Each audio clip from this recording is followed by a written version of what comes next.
Hello to all my viewers. Thank you so much for joining me on the channel today. Today is Sunday, the 26th of July. I am in the beautiful forest of Klaasensbos, which is part of the Elfin Trails here in Constantia, close to the mountains of Table Mountain and the reserves in the Western Cape. It's absolutely beautiful. I'm inviting you into this calm, peaceful space with me. The river in the background, all the wonderful colors of green here to settle your heart space, to help you to tune into an authentic healing vibration for yourself. So please get your body relaxed. Make sure that you've avoided all the distractions. Set an intention for yourself as we ask for these words to be divinely guided and protected as they make their way to your heart space. And in all this love that I do speak to you as well, and encouraging the lightness of love to flow from the crown of the head over the face and down the body, I'm also asking you not to overanalyze what this love is, because when we allow ourselves to feel, hello, look who's coming here. We got some dogs. Thank you. That's so wonderful that I can sit in this space and be just be blessed here by my favorite spirit animal. That's wonderful. So yes, not to overanalyze, because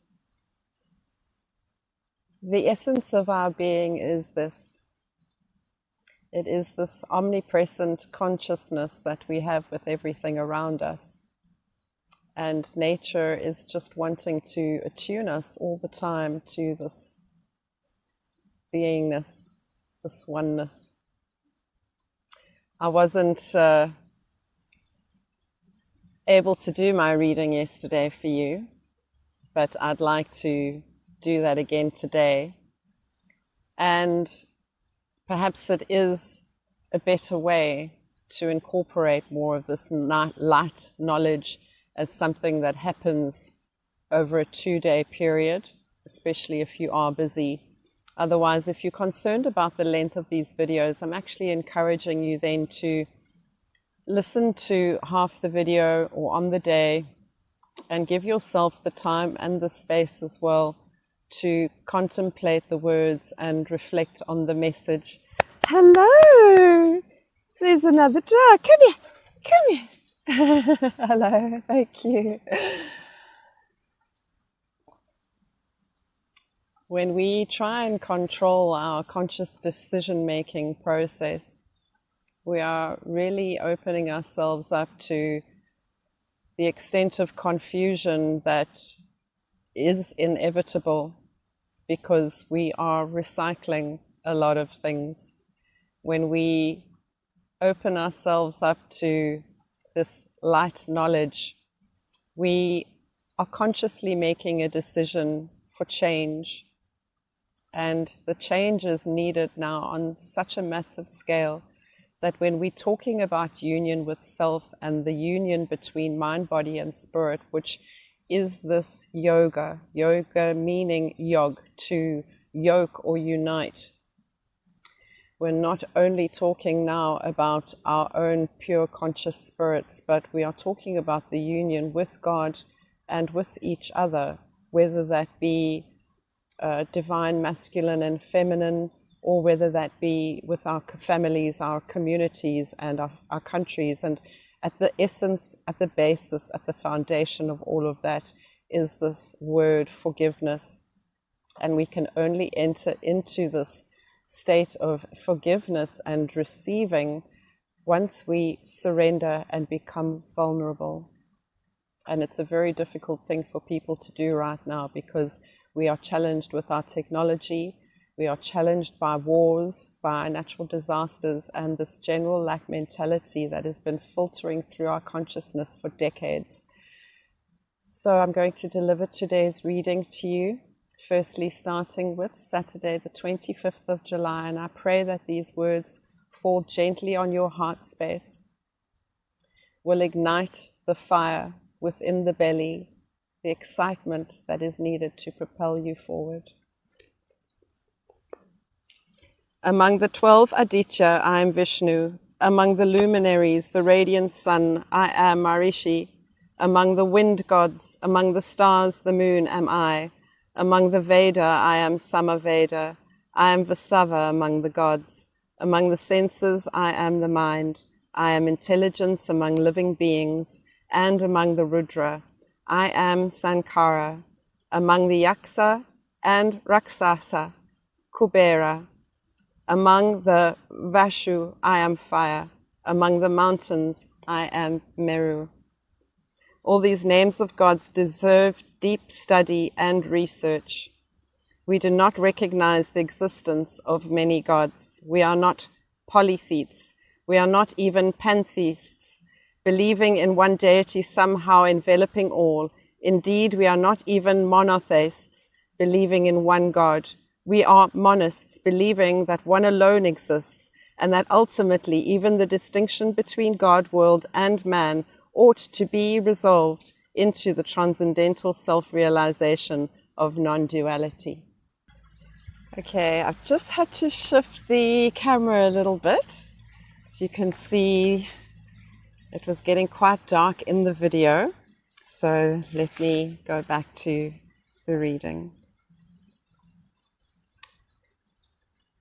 All the names of gods and deities, divine and demoniacal beings mentioned in the scriptures and alluded to here have a meaning and are not mere proper names. The 12 Aditya have been identified with the 12 signs of the zodiac. The 12 suns are worth identifying in the heavens, of whom the most powerful is Vishnu, whose light envelops all.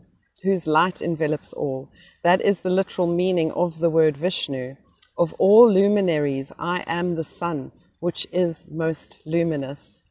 In all these, it will be noticed that we are asked to regard the best as the manifestation of God. This does not mean that only the best is his manifestation. At the present stage, it is easier for the mind to accept it to be so, and eventually its vision will expand in concentric circles to include all else into it. For, among the senses, I am the mind. Thus, the mind's own undefiled substratum with unlimited potentialities is God himself. He is the intelligence among living beings. When this knower of all is understood and realized, all objects will be perceived as divine, one with the subject. Can we now begin to replace doubt and confusion and any other low vibrational energies with spiritual intelligence? And to understand for ourselves that that spiritual intelligence and the tools that we need to ascend, to awaken, to change and transform are delivered to you in these signs and synchronicities, these messages, channelers like me, light workers and healers.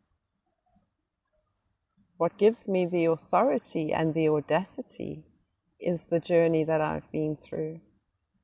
And growing up in the 80s was a very different set of circumstances to the way that children are growing up today with our technology and TV and entertainment and music, the way that it is now.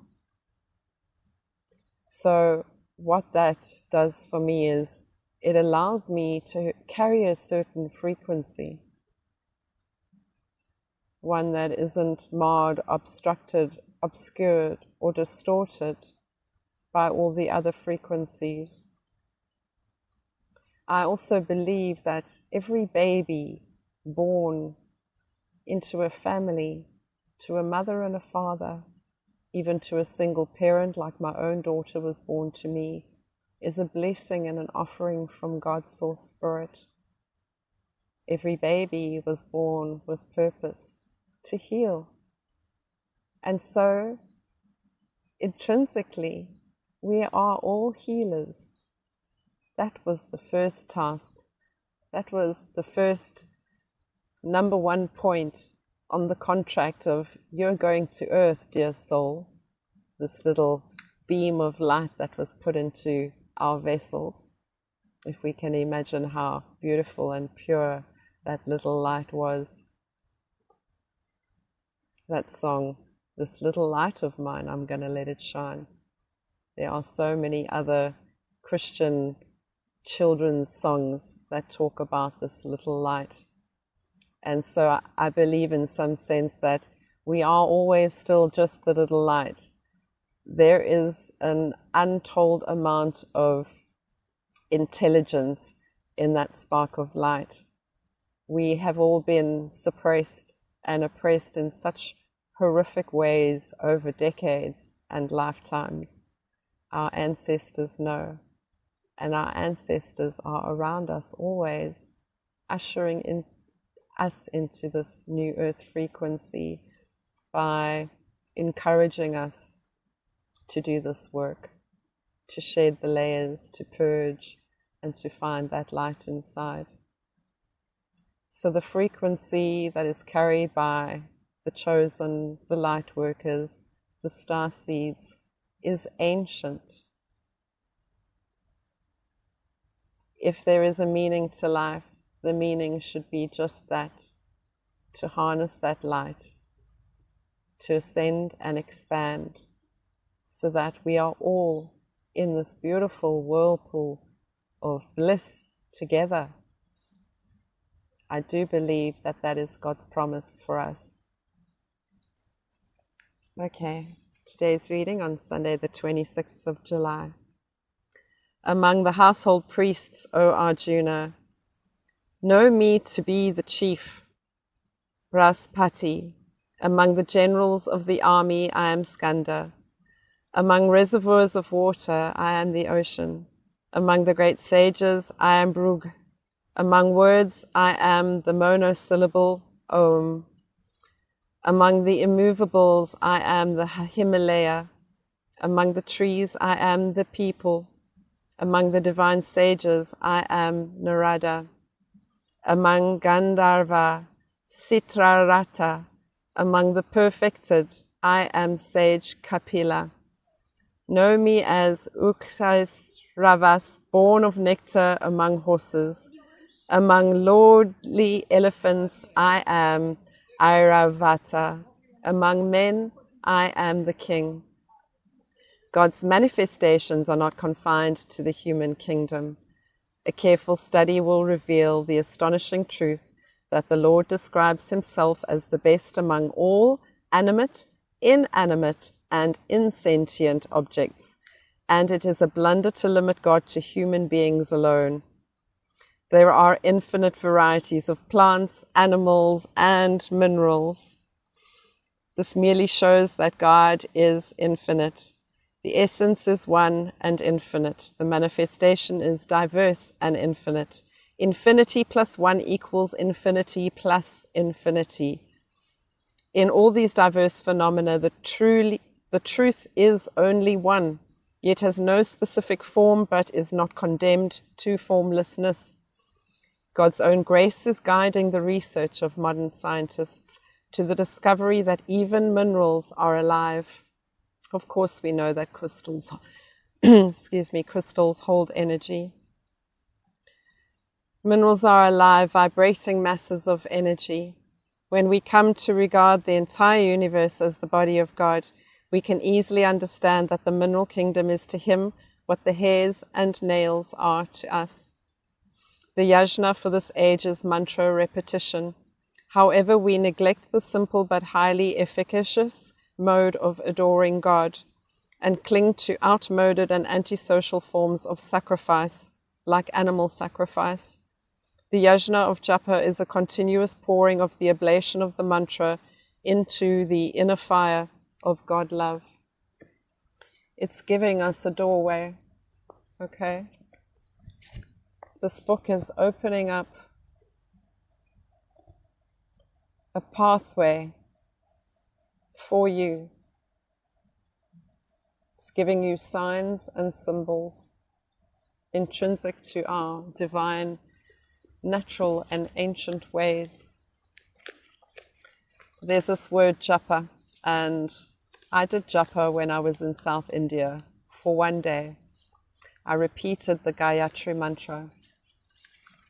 And it was an interesting way of communicating as people tried to distract and interfere with my process as I was walking around, devoted to this way of praise and worship. If we were continuously repeating affirmations in the mind would change. If the mind changes, our consciousness changes. And if the consciousness changes, we can change our reality, and we can even change our form. We can start communicating with each other telepathically, just like these trees, the grass, the ground, and everything around me is communicating to me now, healing my spirit and my soul. So if we reaffirmed ourselves as often as what we needed to, every time there was a negative thought that came into the mind, lack mentality, self-limiting belief, anything that was born out of attachment to material objects, and especially money, we would be inviting spirit to this table.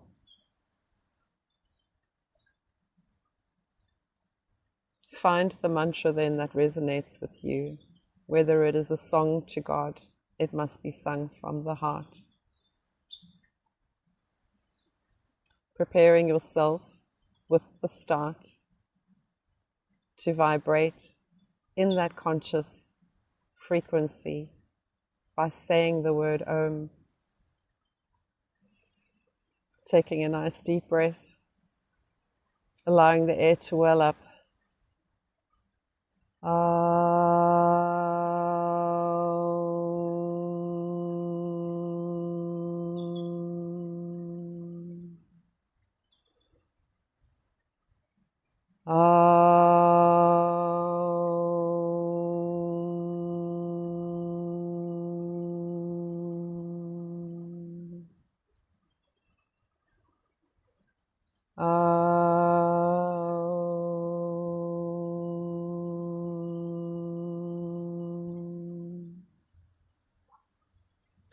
Om Bhurvasvaha Tatsavitur Vrenyam Bhargo Devasya Dhimai Diyo Yona Prachodaya Om Vakratunda Mahakaya Suryakuti Samaprabha Nirviknam Kurumedeva Sarvakaryeshu Sarvada.